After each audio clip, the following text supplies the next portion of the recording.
Hey everybody, I'm your host, Michelle Lawrence, and you are watching season 2 of Black Tea, an interview series that is all about Black women in advertising, presented by Muse by Cleo. Today we are here with Shari Williams. Hey Shari. Hi. Thank you for being on today. Please let the people know what you do and where you're based. Yes, thanks for having me. I'm currently a senior social media specialist at Northwestern Medicine in Chicago, Illinois. So I do a lot of content planning and strategy for the hospital system social media accounts. Okay, wow, yeah. So that is quite an interesting place to be within the advertising space. What has been your advertising journey? How did you land where you are now? What has been your pathway into and through this industry? Yes, so my journey has been a long and winding one. When I initially went to college, I went to University of Missouri in Columbia. And I thought I wanted to be a magazine journalist. Like I wanted to write for Vibe. I wanted to like interview celebrities and do all that stuff. But when I was in school, like it was, I was there 2002 to 2006. So it's like newspapers started shutting down, magazines were closing. And I was like, okay, maybe I need to pivot if I want to have a job when I graduate. Luckily, within the journalism program at Mizzou, you could do an advertising track. So I was like, okay, I'll do advertising. Like that seems like something I can make money doing. And that's also fun. I focused on art direction there. Okay. And when that was probably the first year we had this thing called Mojo Ad. It was like an on-campus ad agency. So our client was America Online, if some of y'all are old enough to remember what that is. Oh. Right. And got some experience doing that. And then my junior year, I got an internship at Draft in New York City before they merged with FCB. So that was back when they were just doing direct mail, but it was a great experience, learned a lot there. And when I finally graduated, I interned at JWT Chicago as an art director. So just kind of was like, trying things out, seeing what I liked. And when I left there, I somehow ended up in pharmaceutical advertising. So there's a Chicago company called Abelson Taylor. So I was there for quite some time and ended up not even doing art direction there. I did art production and then ended up being a front-end web developer. So that was kind of like a 7 or 8 year career detour. I know, so random. I taught myself how to code and they trained me on the rest. Love it. And around the time I got pregnant, my daughter's 7 now. So I was like, web development's cool, but I don't like, this isn't an intentional career. I just kind of fell into it. Like I wanted to be intentional. So around that time I switched to social media and it all fell together. So I ended up working for the YMCA for a year and I was their mommy blogger, but also one of their social media managers. So I was like handling Facebook and Twitter accounts, and also writing like a few blog posts a week about my motherhood experience that would live on their website. So that was like kind of an entry for me back into the agency world. I worked at Burrell Communications after that, okay, where I was social content manager working on Toyota. Mm-hmm. And once I left there, I ended up getting this role at Northwestern. I contracted with them for a really long time and it's still a thing because I ended up leaving and I went to go do strategy at a B2B firm called Omobono, got laid off because of COVID, and then Northwestern called me back. So that's where I am now. That is a winding road, but it's low-key a winding full circle too, because to be working on AOL and then have that kind of kickstart you into this whole social world that you've been in for so long is really funny. So that's really cool. How do you, out of all of the kind of I'll say lily pads that you've kind of landed on within the advertising industry. Is there one that's kind of calling your name the most? Do you feel like you're gonna kind of set up shop in the social space? How are you thinking that your career is gonna progress from here? Yeah, so, I guess I wasn't one of those people who always knew what I wanted to do. So I think finally I'm in a space that makes sense for me. Like, I love healthcare, passionate about healthcare. Okay. And, it works out for me. All my doctors are at Northwestern. So it's like something I was already familiar with. Yeah. I also, social is something that comes very naturally to me. So I love doing that. But also, what I love most about this role is like the amount of strategy work I get to do. Like, strategy was probably the most intentional career move I tried to make. When I was working at the B2B shop, and I learned so much there that I was able to bring here. So strategy is definitely where I want to be. Okay, that's awesome. Talk a little bit about being a mom in advertising. Selfishly, I'm just curious about this space. I'm currently cooking up my first one, and she's coming soon. So I kind of need to know what's in store for me in regards to this industry and what your experience has been being a mother throughout your career. Yeah. Okay. So I think a lot of it will, definitely be how you are as a person, like what motivates you, what you can put up with. But for me as a mother in advertising, I kind of struggled at first. When I was working for the YMCA, luckily that was a work from home role, but, I had like a 6-month-old baby on my shoulder and I'm like trying to type with the other hand. So it was definitely an adjustment. And I thought, I had these daydreams of motherhood. I'm like, I'm going to just go to the cafe and she'll be in her stroller and I'll be able to, work from Starbucks. And that is not how that went. So it was a lot of sleep deprivation and late nights, trying to get work done, also trying to make sure I was present during the day. When I returned to an agency, I think when I went back to Burrell, she might have been, I don't know, she was like 1 or 2. And, again, it was tough because you have to care for a whole other person and make sure you're killing it at work. And I don't always feel like I was killing it. So I definitely will say, like, make sure you have a tribe, make sure you have a support system. I'm lucky to have my mother here. She's extremely helpful. My husband does a lot. So, we're able to make it work. But just, keep your expectations realistic about Okay. what you can accomplish. No, that's good advice. Give yourself grace and be ready for things to not work out picture perfect. That's Yeah. makes So sense. yeah, you can do it. It won't be perfect though. Good to know. And I think that that's pretty par for the course in terms of feeling like you're not killing it. I think so often we feel that way, and because we just don't have the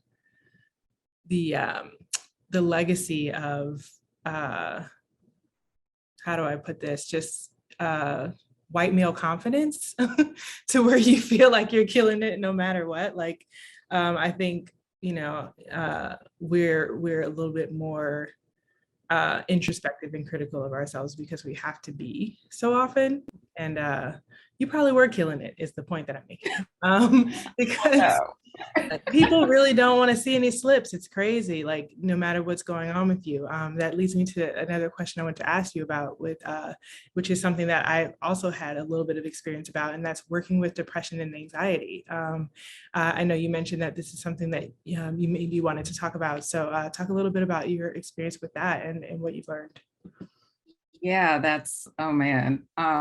So, depression and anxiety is something I've been probably dealing with much of my life. And I think when you're younger, you know, it doesn't maybe always affect you as much because you still have youth and energy and stuff on your side. But I think as I got older, it kind of became a little harder to manage, the stress and things that come from work. And then when you throw a child into the mix and, a house and a marriage, like it can be tough. So I think for me, that's another thing I've just had to be super intentional about. You have to really advocate for yourself, especially in advertising. There are times where I tried to do it all. I was like, I can handle this. I don't need help. You're not honest with yourself about what you can handle, but you need to be honest with yourself, and you need to it's something I'm very transparent with my coworkers or like managers about. I'm like, look, this is something I deal with. And, if I'm struggling, I let them know, because I feel like that's the most I can do. And that's my responsibility if I'm going to, continue to do a good job and keep everyone informed. But a big part of it is therapy. At this point in history we're living in, I think everyone should be in therapy right now, because I think we're all a little traumatized from the past, few years. But also just making healthy decisions, you know what I mean? Like working out, like watching what you eat. Also, something I'm not ashamed to talk about either, I'm on anxiety medication because it got to a point where doing all those things, like they were working, but I needed a little something extra. So just being kind to yourself, gentle with yourself, but also being realistic about what your needs are. Yeah. 100%. I am with you. I love to hear another person that is also open and okay with sharing their experience with this, because I think that really is such a big part of it. I too have always struggled with depression. I didn't always know. I thought I was lazy. I thought I was just like low energy and bored. And part of that was, I was in a different career before advertising. I was a teacher and I got bored with that, but I also had all this other stuff going on. And it took years for that to be diagnosed. And, I too was on depression medication before I got pregnant. And so it definitely is something that I think it helps the more of us say it out loud. It's great that you feel that level of comfort to be able to share that. I'm wondering if you felt like working in the medical side of things, are they any more receptive to that, or does it feel like, more of an embrace, more of kind of understanding from that side of advertising than it is from maybe the hustle and bustle of agency life? Or in your experience, is it pretty similar? This to me, like my current situation feels like night and day to being in an agency, because I just think an agency is tough because you're working with like crazy timelines. You usually have multiple clients you have to juggle, things are changing at a moment's notice. So I feel like that is not something I feel as much of right now. And I will say Northwestern, they're amazing at what I feel work-life balance, and also just we do have a lot of wellness perks and credits. Like we get a yearly wellness credit. We have access to some of the best doctors in healthcare as employees. So I do think it makes a huge difference, and I've seen a difference. Awesome. That's beautiful. How has mentoring played a role in your advertising career? I believe like mentoring is everything. Like I don't think I would be where I am without like people who took me under their wing or, gave me advice over the years. I've had so many people who've just kind of helped me whenever I needed a new job or if I needed advice. So, definitely thankful for everyone who's like kind of helped me on this journey. And it's something at this point I like to pay forward. Like I have a mentee right now. Hey, Art, if you're watching this. So Gotta be it watching this makes art. I know. It makes me feel good to kind of be able to give back. I actually just sent him some books to help him with leadership for Christmas, and it's something I feel like being Black in advertising is hard enough, and it definitely helps to have people who are looking out for you and can teach you based on their experiences. I really want to talk about your Black-owned business, your e-commerce shop. Please tell us all about it, what it is, what you do, what you sell, and why we should check it out. Yes. So I run an e-commerce store called Bon Bon Bee. I actually started it a million years ago. It's probably, oh my God, I'm on year 12 now. But I started it, when I first started out in advertising because I needed a creative outlet. I mean, like working in advertising still needed a creative outlet, but No, that's real. I mean, I'm an art director as well, and I understand that it's like when you're pouring out stuff for work, it's different than, what are just the ideas and feelings and creativity that you have inside, like that still needs a place to go. So 100%, that makes sense to me. Keep going. Absolutely. So when I started it, I always loved design and art direction and graphic t-shirts. And I used to go to Urban Outfitters and I'd always peruse their like t-shirt section. And I'm like, it feels like something's missing. It's not Black enough for me. So I was like, I felt like that was a gap in the market. And this was before you could do print on demand and just go online and find someone. Like you had to either know how to screen print or find someone who could screen print for you. And then you ran into issues because it's super expensive unless you're printing quantities of 50 or more. So it's a whole thing. So I was like, I think I want to do this. So I took screen printing classes and then, soon found out like I can't have a full-time job and be a screen printer. So I ended up designing a few shirts and I found a printer and, ordered 50 of each design and put up a website. I put up some ads on, back then it was banner ads on natural hair sites was my niche. That's smart. There was a little strategy there. I see you. Yes.